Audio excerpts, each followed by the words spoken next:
আকাশে ডানা মেলে বাঁধন ভেঙে আমি সেই জয়ী। মা, ওনারা জয়ীর মামা মামি আর ও জয়ীর ভাই বাবলু। আসুন আসুন, আপনাদের মেয়ে তো ভারী মিষ্টি।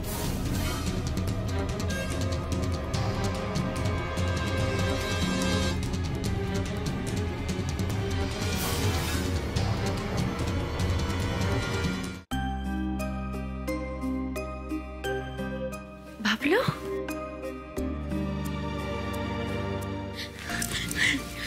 কেমন আছিস? বাড়ির সবাই ভালো আছে?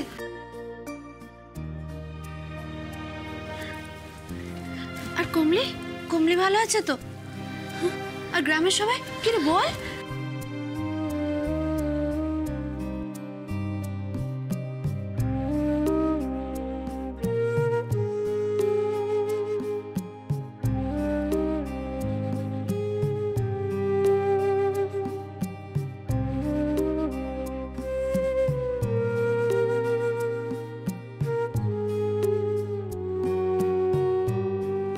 বাহ, জয়কে কিন্তু বেশ সুন্দর দেখতে লাগছে। হ্যাঁ, ঠিক বলেছেন গড়গড়িদা। আমাদের বাদবাবুর সঙ্গে বিয়ে হয়ে জয়ীর কিন্তু বেশ ভালোই হলো। ভালো।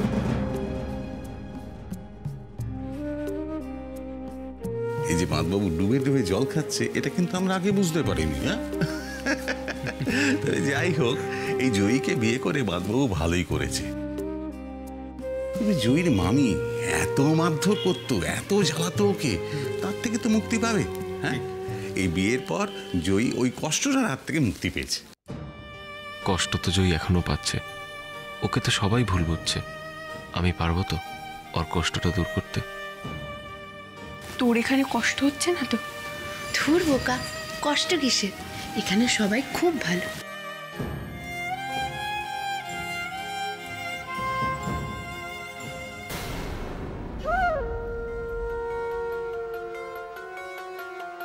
এই হার তো আমাদের শাশুড়ি মায়ের। এই হার ওই মেয়েটার গলায় কি করে এলো? নির্ঘাত দিদি দিয়েছে। ওই হার আমি কোনোদিন গলায় পরার অধিকার পেলাম না, আর ও কি না ওটা পরে ঘুরছে। ওই হার যদি ওর গলা থেকে না খুলিয়েছি, আমার নামও যমুনা নয়। দাদা, একটু শুনবেন? কিছু বলবে? হ্যাঁ দাদা, কথাটা এখন তোলা হয়তো উচিত হবে না, তবু আপনাকে জানানোর দরকার, তাই বলছি। আচ্ছা দাদা, আপনি তো দিদিকে ওই মেয়েটাকে কোনো রকম গয়নাগাটি দিতে বারণ করেছিলেন, তাই না? তাহলে ওই মেয়েটার গলায় আমাদের শাশুড়ি ঠাকুরনের দেওয়া হারটা কি করে শোভা পাচ্ছে দাদা? কোন অধিকারে পাচ্ছে? না, আমাদের শাশুড়ি ঠাকুরন তো ওই হারটা দিদিকে যখন দিয়েছিলেন, দিদি বাড়ির বউ সেই হিসেবে দিয়েছিলেন, ঠিক আছে, কিন্তু এখন তো এ বাড়ির বড় বউ কৃষ্ণা, তাই না? তাহলে হারটা তো কৃষ্ণার পাওয়ার কথা, দিদি কি করে নতুন বউকে দেয়? আর যখন আপনি বারণ করেছেন তখন কি করে দেয়? কাবেরী, একটু এদিকে এসো। হলোটা কি? তোমাকে আমি বলেছিলাম যে মেয়েটিকে কোনো গয়না না দিতে, তাহলে তুমি আমার মায়ের গয়না কেন ওকে দিয়েছো? ওটা তো এখন আমার গয়না, মা তো আমাকেই দিয়েছিলেন। আমি কি ওকে এই গয়নাটা দিতে পারি না? না, পারো না। একটা বাচ্চা মেয়ের গলায় যদি আমার মায়ের সোনার হারটা দোলে, তাতে তোমার তো রেগে যাওয়ার কি হলো ঠিক বুঝতে পারলাম না। এটা বাড়ির গয়না। আগে ওই মেয়েটা এই বাড়ির বউ হওয়ার যোগ্যতা অর্জন করুক, তারপর ওকে বাড়ির গয়না দেবে। তুমি একটা কথা কেন বুঝতে পারছো না বলো তো? ও তো এখন আমাদের বাড়ির বউ। আমাদের বাড়ির বউ যদি খালি গলায় ঘুরে বেড়ায়, তাহলে কি আমাদের সম্মানটা বাড়বে? বাড়বে না তো, কমে যাবে। আর যাতে তোমার অসম্মান হয় সেই কাজ আমি কিছুতেই করতে পারবো না।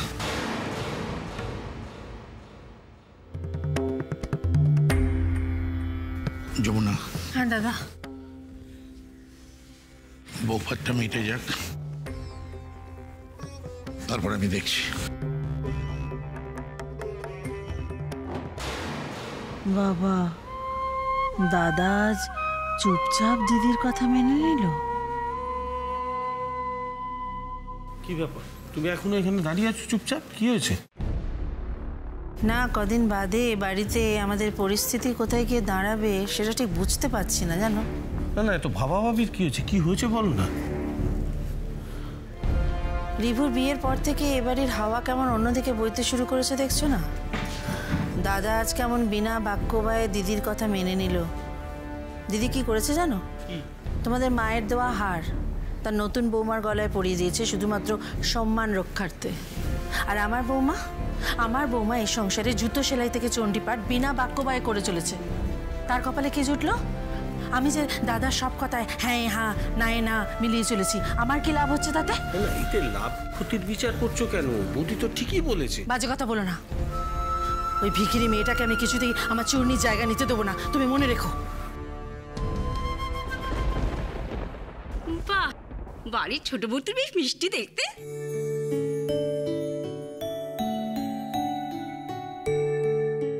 তুমি নাকি খুব ভালো পড়াশোনা জানো। তোমার নামটা যেন কি? হ্যাঁ, কার্ডে দেখেছিলাম, রেবা।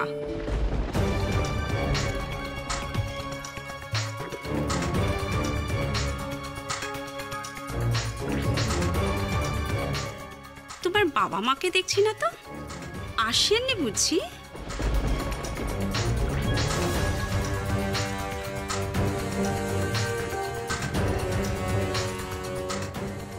বলছি আপনারা কফি শরবত কিছু খাবেন, চলুন না আমার সাথে।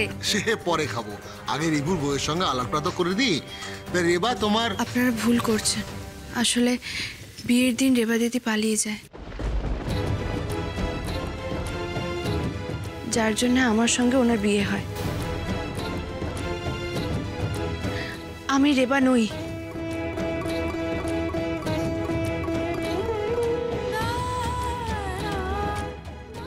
আর আমার বাবা মা কেউ নেই। অনেক ছোটবেলায় দুজনেই মারা যান। ছোটবেলা থেকে আমি মামা মামির কাছেই মানুষ। এরা আমার মামা এবং মামি। আর হ্যাঁ, আমি বেশি দূর পড়াশুনো জানি না।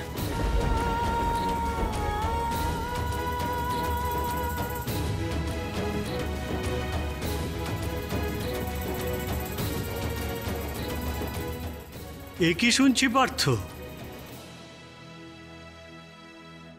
এ কোন ফ্যামিলি থেকে রিভুর বউ নিয়ে এলে?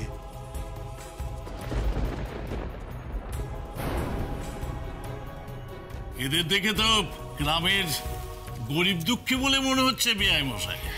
সত্যি বাবা, এই রকম ঘর আপনারা কি করে যে আনলেন, মানে আপনাদের পরিবারের সঙ্গে তো একেবারে খাপ খায় না। নেহাত বাদবাবু আমায় চুপ করে থাকতে বলেছেন, না হলে আমার মামা বাড়ি নিয়ে কথা বলে আমি বের করে দিতাম। আজকাল তো এই পরিবার কেমন, কতটা কি আছে সেসব দেখে তো আর বিয়ে হয় না। মেয়ে যদি খুব ভালো হয় তাহলে তো এসব কথার কোনো মানেই হয় না।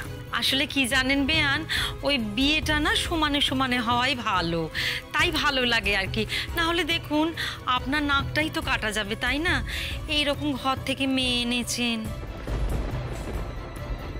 সনাতন, তুমি এখানে? আরে রাখাল যে, তুমি এখানে কি করছো? আরে আমি তো এখানে আনাজ দিতে এসেছিলাম। ও, আনাজ দিতে এসছো? হ্যাঁ। আমার ভাগ্নির বাড়ি, বুঝলে, শ্বশুর বাড়ি। এখানে বিয়ে হয়েছে। দেখেছেন তো বিআই মশাই, আপনাকে বলেছিলাম না। দেখুন দেখুন এদের স্ট্যান্ডার্ডটা দেখুন। সমস্ত মুটে মজুর আপনার ছোট বৌমার বাপের বাড়ির লোকের পরিচিত। আরে বউ, কে যে তোমার মামা শ্বশুরের সঙ্গে কথা বলছে? আমি দেখছি। এক কাজ কর, তুমি কিন্তু না খেয়ে যাবে না। হ্যাঁ, দাঁড়াও দাঁড়াও, ব্যবস্থা করছি, দাঁড়াও। এই এখানে দাঁড়িয়ে দাঁড়িয়ে খোশ গল্প হচ্ছে, কি জন্য এসছো? আগে বাবু, আমি তো মাল দিতে এসেছিলাম বাবু। তা দেয়া হয়ে গেছে? হ্যাঁ বাবু। এখানে দাঁড়িয়ে আছো কেন? যাও। কি হলো, যাও। রাখাল মামা চলে যাচ্ছ নাকি? আসো, একটু মিষ্টিমুখ করে যাও। এই মেয়ে, তোমাকে পাকামো করতে কে বলেছে? উনি আমাদের আত্মীয় নন, কেউ নন। ওনাকে খাবার জন্য জোর করতে তোমাকে কেউ বলেছে? কিন্তু বাড়িতে আসে সবাই তো অতিথি, অতিথি তো নারায়ণ, ওনাকে আমি কি করে চলে যেতে বলি? আমি এক কাজ করি, আমি ওনার জন্য মিষ্টি নিয়ে আসি। রে বউ, তোর বউকে বল যে এইসব কাজের জন্য অন্য লোক আছে, সে মিষ্টি এনে দেবে। এইসব ব্যাপারে মাথা ঘামানোর কোনো দরকার নেই ওর। তোমাকে এসব বিষয় নিয়ে মাথা ঘামাতে কে বলেছিল? আমি তো তোমায় বললাম একটু শান্ত হয়ে থাকো। আমি তো শান্ত হয়েই আছি। আরে বাড়িতে অতিথি আসায় কখনো না খাইয়ে চলে যেতে দেওয়া যায়? এখানে আমি কি ভুল করেছি? দেখো, তুমি কি ভুল করেছো না ঠিক করেছো সেটা কিন্তু আমি তোমায় বলছি না। এখন বাবা যেটা বলছে তুমি সেটাই করবে। যাও, শান্ত হয়ে গিয়ে নিজের জায়গায় বসো। বাড়ি ভর্তি এত লোক, ওনাকে মিষ্টি ঠিক কেউ না কেউ দিয়ে দেবে। যাও।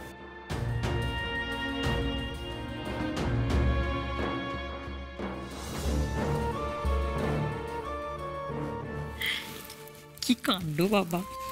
তবে শোন কৃষ্ণা, তুই কিন্তু একদম চিন্তা করবি না।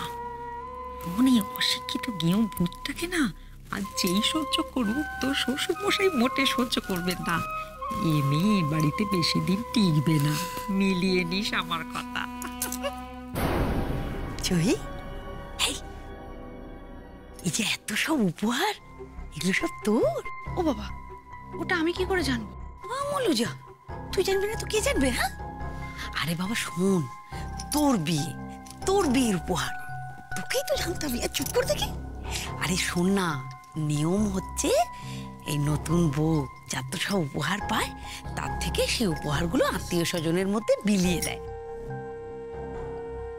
তো আমি তো আর কালকে থাকবো না, ফাঁকা টাকা দেখে রাত্রির বেলা বেশ কয়েকটা শাড়ি তুই আমাকে দিয়ে দিবি, আমি নিয়ে যাবো। হ্যাঁ না মামি, এইসব ভাগাভাগি করার কাজ তো বাড়ির বড়দের, সেখান থেকে আমি তোমায় কি করে দিই?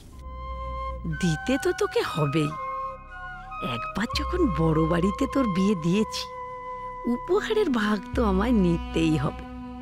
হ্যাঁ, কি করে নেব সেইটা ভাবতে হবে।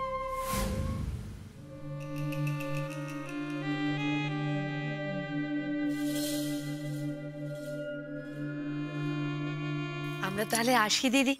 ও মা, আসবেন কি? আপনারা তো কিছু মুখেই দেননি। না ভাই, মুখে কিছু তুলতে গেলে দেরি হয়ে যাবে, শেষ বাসটা আর পাবো না। আমাদের তো ফিরতে হবে না। ফিরতে হবে বলে মুখে কিছু না দিয়ে চলে যাবেন?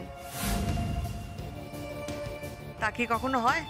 সেরকম হলে আজ রাতটা থেকে যাবেন, কাল সকালে যাবেন।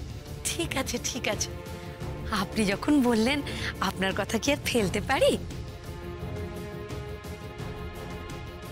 আমরা রাতটা থেকে না হয় সকালেই যাব।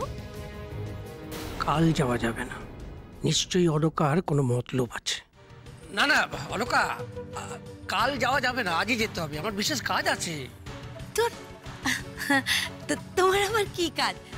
না না, আমরা আজকে রাতটা থেকেই যাব। তারপর বাসটা যদি না পাই তখন কি পুরো রাত রাস্তায় কাটাতে হবে বাচ্চাটাকে নিয়ে? বলো তো। না না, আপনি ঠিকই বলেছেন। আপনারা আজ রাতটা থেকেই যান, কালকে না হয় যাবেন। হ্যাঁ মামা, আজকে থেকে যাও না গো, আজ সারা রাত বাবলুর সাথে অনেক গল্প করব। হ্যাঁ, আমিও তাই বলছিলাম, ওরও খুব ভালো লাগবে আপনারা যদি থেকে যান।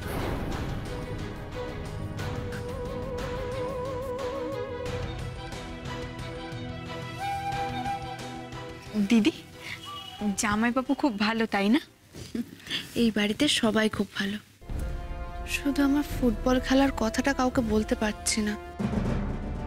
যদি ফুটবল খেলার কথাটা একবার জানিয়ে দেওয়া হয় তাহলে আরো ভালো হবে। এখনো বলিসনি মা? কি করে বলবো মামা, এই বাড়িতে তো কেউ ফুটবল নিয়ে কথাই তুলতে চায় না। কিন্তু কেন? কেন সেটা তো জানি না।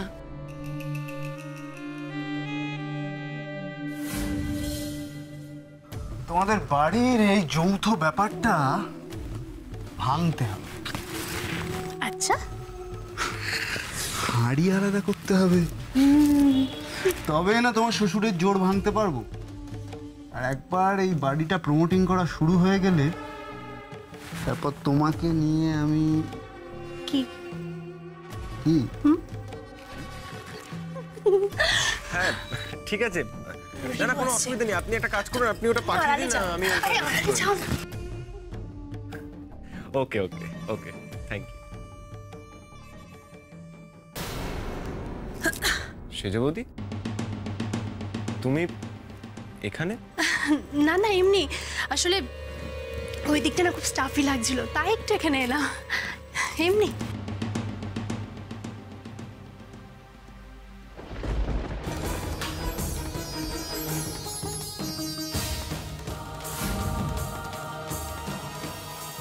হ্যালো, এই যে শুনছেন? অদ্ভুত তো, লোকটাকে তো আগে কখনো দেখিনি এখানে। এই ছোটদা ভাই, তুই এখানে কি করছিস? চল, ওখানে সবাই কত ফটো তুলছে। চল চল আমার সাথে। এই যে দাদা দাদা আসুন না এদিকে। এই এবার জয়ী আর রিবুকে নিয়ে আয় না। এই ছোটদা ভাই চল, জয়ী আর রিবুর ছবি তোলা হবে। দাঁড়া, আপনি একটু বলে দিন। পাশে দাঁড়া। ওইদিকে ওইদিকে, হ্যাঁ ওইদিকে ওইদিকে।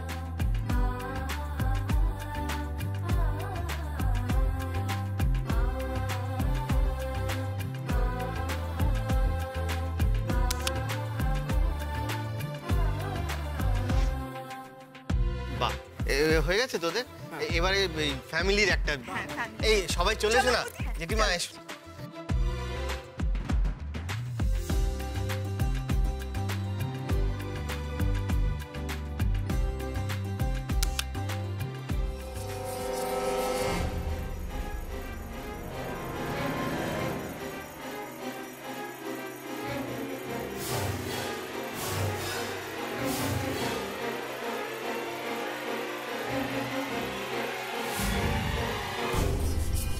বাহ,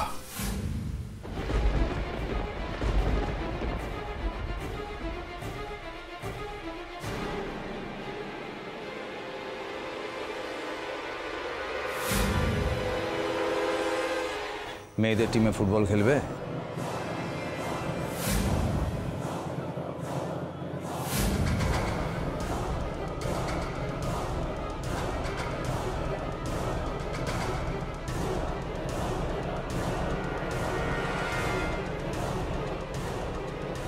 বাড়িতে তো আজ একটা উৎসব চলছে।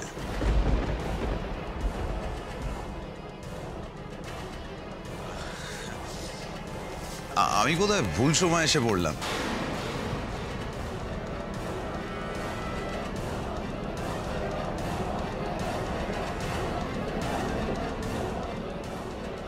না মানে আমি যদি জানতাম যে আজকে এখানে একটা অকেশন চলছে আমি আসতাম। ঠাকুর, ঠাকুর তুমি আমার কথা শুনেই ওনাকে এখানে পাঠিয়ে দিলে আমার ফুটবল খেলার স্বপ্ন পূরণ করতে। কনগ্রাচুলেশন।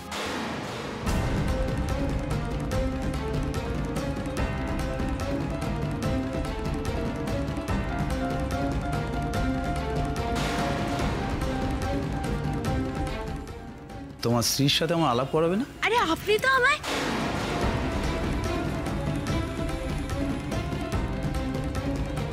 আপনি এখানে কেন এসেছেন শুধু সেটা বলুন। অ্যাকচুয়ালি আমাদের ক্লাবের পুরনো লকারগুলো চেঞ্জ হচ্ছে, তো তোমার দাদা অগ্নির লকার থেকে আমরা একটা চিঠি পাই। আমার মনে হয়েছিল যে অগ্নি এই বাড়িতে না থাকলেও আপনারা সবাই অগ্নি সম্পর্কে খুব সেন্টিমেন্টাল, কিন্তু না, আমি এখানে এসে সেরকম কিছু দেখলাম না। আপনারা সবাই অগ্নিকে ছাড়া খুব ভালো আছে। রিবু, ওকে চুপ করতে বল। আপনি আমার সঙ্গে বাইরে আসুন। যাবো যাবো, আমি চলে যাব, কিন্তু আমি যে জিনিসটা তোমার বাবাকে দিতে এসেছি সেটা তো দিয়ে যাব। বাবা একটু এদিকে এসো তো। উনি বাইরে চলে গেলে তো আর কথাটাই বলা হবে না। উনি আমায় কলকাতায় দেখা করতে বলেছিলেন, তার জন্যই তো ওনার আমার কথা মনে পড়ে যাবে। এইভাবে তো উনি আমায় দেখেননি, তাই হয়তো চিনতে পারছেন না। এই যে শুনছেন? কি হয়েছে কি তোমার?